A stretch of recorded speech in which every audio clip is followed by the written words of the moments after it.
ต่อสู้ได้นะคะแนนไงนี้ยมเมียนเกมทำไมมาอัพโหลดอะไรคะแนนยังเลยในร้ายมาเมื่อจะงอคะแนนจะมวยนังเกมมวยคือ The Old Map hay เกมนี้ได้คืออาจจะนู้จะมวยนังเกม GTA ทมบ้านให้บนเนี่ยแต่งอคะแนนน่าได้อาจមានចំណាប់អារម្មណ៍ចង់លេង GTA តែអត់អាចលេងបានអីចឹងណាព្រោះ GTA ដកលេងក្នុងកុំព្យូទ័រលេងនៅក្នុងអីចឹងណាអ្នកនរគ្នាចឹងអ្នកនរគ្នាអាចបដូរមកលេងជាមួយនឹងហ្គេមនេះបានហើយសម្រាប់ spec សម្រាប់ល្បឿននៃការ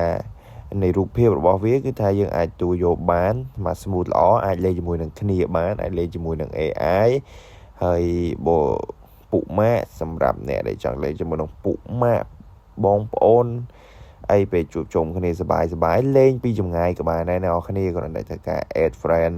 add ID គ្នាគឺលេងបានមកអែមតែម្ដងហើយឥឡូវនេះដែរគឺខ្ញុំធ្វើការមកសាកលេងជាមួយនឹង AI ទេណាគ្នាហើយអ្នកនរគ្នាអាចមើលបានគឺថាមានប៉លិសមានអីគឺដូចមែនតែម្ដងហើយអែម spec វាគឺអែមខ្លាំងមែនតែគឺថាយើងអាច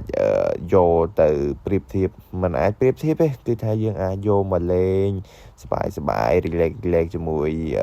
បងប្អូនអីបាននៅពេលដែលយើងទៅនៃពីការសិក្សាការងារអីចឹងណាគ្នា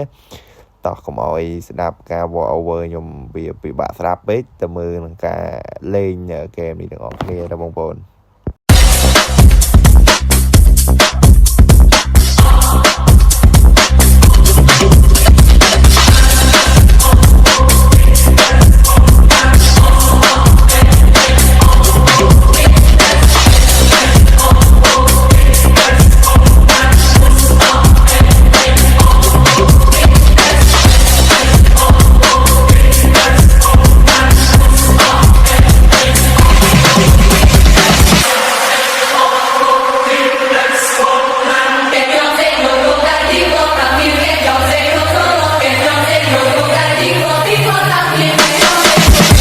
អូខេណាគ្នាចឹងវីដេអូរបស់ខ្ញុំមានតែប៉ុណ្្នឹងទេសូមអរគុណច្រើ